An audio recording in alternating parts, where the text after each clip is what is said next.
पाकिस्तान अधिकृत कश्मीर यानी पीओके में पाकिस्तानी हुकूमत के खिलाफ लोग सड़कों पर हैं। सड़कें प्रदर्शनकारियों और सुरक्षा बलों के बीच टकराव का मैदान बन चुकी हैं। करीब 1 दर्जन से ज्यादा लोगों की जान जा चुकी है। 70 से ज्यादा लोग घायल बताए जा रहे हैं। आमतौर पर पीओजेके में प्रदर्शन के पीछे की वजह रोटी या फिर बिजली संकट जैसी बुनियादी सुविधाएं होती हैं, या फिर पाकिस्तानी सेना के अत्याचारों के खिलाफ लोग सड़कों पर होते थे। लेकिन इस बार पीओजेके के लोगों के गुस्से की वजह पाकिस्तानी हुक्मरानों की वो चुनावी डकैती है जिसने पीओजेके के लोकतंत्र का पूरी तरह से गला घोंट दिया है।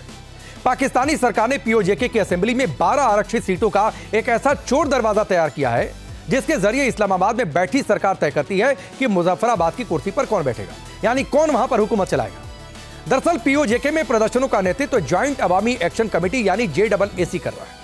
JAAC और सरकार के बीच विधानसभा की 12 आरक्षित सीटों को लेकर विवाद है। संगठन की मांग है कि इन सीटों को खत्म कर दिया जाए और इसीलिए यह पूरा आंदोलन चल रहा है। न्यूज एजेंसी रॉयटर्स के मुताबिक इस दौरान हिंसक झड़पें हुई। मरने वालों में 7 नागरिक हैं, 4 पुलिसकर्मी भी शामिल हैं। वहीं 23 सुरक्षाकर्मी और करीब 50 प्रदर्शनकारी घायल हो गए। पुलिस ने अभी तक 30 लोगों को गिरफ्तार भी किया है। अब 12 सीटों का पूरा विवाद क्या है वो आपको समझाते हैं और क्यों इनको खत्म करने की मांग JAAC की ओर से हो रही है। दरअसल 27 जुलाई को पाकिस्तान ऑक्युपाइड जम्मू कश्मीर में विधानसभा चुनाव कराए जाने हैं। पीओजेके की विधानसभा में कुल 53 सीटें हैं। इनमें से 45 सीटों पर सीधे चुनाव होता है, जबकि 8 सीटें महिलाओं, तकनीकी विशेषज्ञों और धार्मिक विद्वानों के लिए आरक्षित हैं। पीओजेके में विधानसभा का कार्यकाल 5 साल का होता है। अब इसमें एक पेच है और पेच यह है कि जिन 45 सीटों के लिए सीधे चुनाव होते हैं उनमें से भी 12 सीटें उन लोगों के लिए आरक्षित हैं जो जम्मू कश्मीर के उन हिस्सों से पाकिस्तान गए थे या जिनके परिवार वहां से विस्थापित हुए। इन 12 सीटों में 6 सीटें जम्मू क्षेत्र से जुड़े शरणार्थियों और 6 सीटें कश्मीर घाटी से जुड़े शरणार्थियों के लिए रिजर्व हैं। ये लोग जम्मू कश्मीर से पाकिस्तान के अलग अलग हिस्सों में जाकर बस गए थे। इनमें 1947, 1965 और 71 के युद्धों या फिर उसके बाद संघर्ष के दौरान विस्थापित हुए लोग शामिल हैं। JAAC का यह भी आरोप है कि इसका फायदा सिर्फ कुछ खास परिवारों तक सीमित रहता है। संगठन इन सीटों को खत्म करने और स्थानीय लोगों के लिए ज्यादा प्रतिनिधित्व की मांग कर रहा है। यही मुद्दा बड़े आंदोलन का रूप ले चुका है, जो तस्वीरें आपको देखने को मिली है।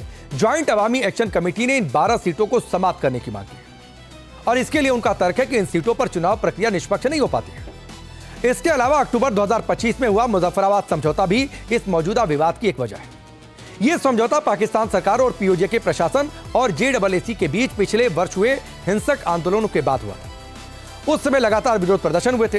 आर्थिक संकट के बीच सरकार ने कई महत्वपूर्ण मांगों को स्वीकार करने का वादा किया था। समझौते के तहत गेहूं और बिजली पर सब्सिडी, आंदोलन में मारे गए लोगों के परिवारों को मुआवजा, प्रशासनिक सुधार, बुनियादी ढांचे का विकास, शिक्षा और स्वास्थ्य सेवाओं में सुधार, स्थानीय लोगों के अधिकारों को मजबूत किया जाएगा, इन सभी वायदों को लेकर घोषणाएं की गई थी। उस समय इस समझौते को पीओजेके में लंबे समय से चली आ रही आर्थिक और राजनीतिक शिकायतों के समाधान की दिशा में एक बड़ी सफलता माना गया। लोगों को लगने लगा था कि शायद विवाद खत्म हो जाएगा, लेकिन JAAC का आरोप है कि सरकार ने जो वादे किए थे वो पूरे नहीं हुए। संगठन का यह भी कहना है कि बार बार आश्वासन तो दिए गए, लेकिन संरचनात्मक सुधार, सब्सिडी, सार्वजनिक सेवाएं, स्थानीय अधिकारों और विकास परियोजनाओं पर कोई ठोस प्रगति नहीं हुई। सरकार ने कुछ नहीं किया। ऐसे में JAAC ने फैसला किया कि सड़क पर फिर से उतरेंगे। इस दौरान जमकर हिंसा हुई, लोग मारे गए। वहीं घटना को लेकर भारतीय विदेश मंत्रालय की तरफ से भी रिएक्शन आया है, आप सुनिए। इस संदर्भ में पाकिस्तान की ओर से फर्जी खबरों और वीडियो का एक सिलसिला लगातार देखने को मिला है, देख रहे हैं हम लोग।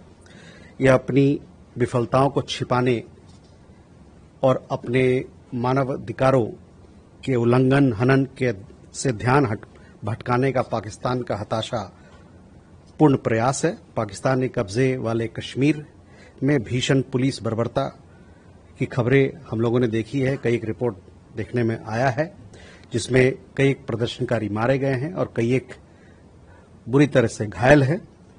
हम उम्मीद करते हैं कि अंतर्राष्ट्रीय समुदाय पाकिस्तान को अपने दुष्कर्मों और अत्याचारों के लिए जवाबदेही ठहराएगा।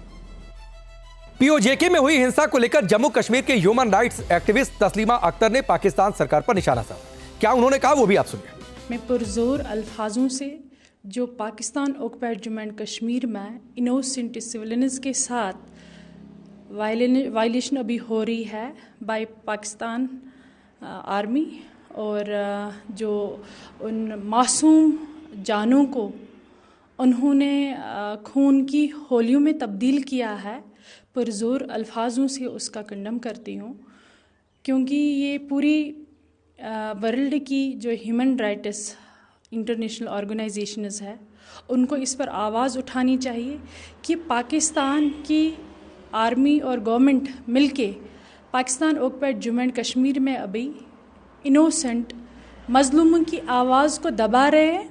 वहाँ पर उन्होंने पूरा इंटरनेट 2 दिन से शट डाउन कर रखा है ताकि ये आवाज़ बाहर ना निकले। और उनकी गलतफहमी है कि उनको ये पता नहीं है कि जो वहाँ के कॉन्टेक्ट्स है, जो इनोसेंट्स है, वो भरपूर राब्ते में है, पूरे वर्ल्ड के साथ कनेक्टेड है। और वहाँ पर सैकड़ों में लातेदाद इंजरीज हुई है, इनोसेंट बच्चों से लेके, बुज़ुर्गों से लेके, लेडीज़ से लेके नौजवानों तक। और वहाँ पर बहुत सारी सैकड़ों में किलिंग्स भी हुई है जिनको पाकिस्तान न्यूज़ दबाने की कोशिश कर रहा है। और पाकिस्तान को गलतफहमी है, पाकिस्तान गवर्नमेंट को, अगर उनको पाकिस्तान ऑक्युपाइड जम्मू कश्मीर की आवाम को फैसिलिटेट नहीं कर पा रहे हैं तो हमें हमारा हिस्सा वापस क्यों नहीं छोड़ते। हम रेडी है, हम उनको अच्छे भरपूर फैसिलिटेट करेंगे। और मैं पाकिस्तान की गवर्नमेंट को ये कहना चाहती हूँ, आपको गलतफहमी है कि कितना भी आप वहाँ पर इंटरनेट शट डाउन करोगे कि उनकी वॉइस आप दबाना चाहोगे, लेकिन उनके यहाँ पर अपने इंडियन कश्मीर में जम्मू कश्मीर की आवाम जिंदा है। हमारा मुंह आप लोग बंद नहीं कर सकते। हम POJK की इनोसेंट के आवाम के बिहाफ पे बात कर रहे हैं, उनको जस्टिस मिलना चाहिए। और ये यूनाइटेड नेशन तक ये इशू जाना चाहिए कि क्या मुसलमानों को हक नहीं है मुस्लिम कंट्री में रहने का।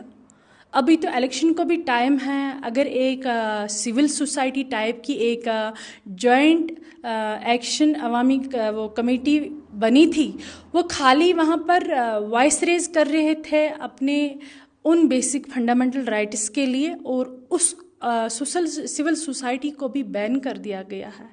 तो ये कहाँ का इंसाफ है।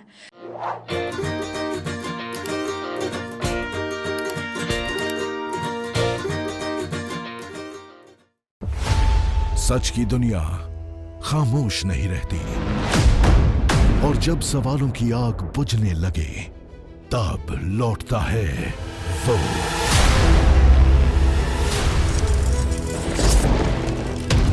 और गूंजती है जनहित की आवाज।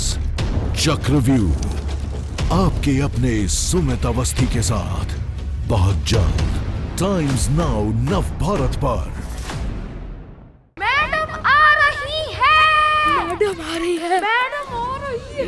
अरे मैडम आ रही है। अरे बाबा मैडम आ रही है।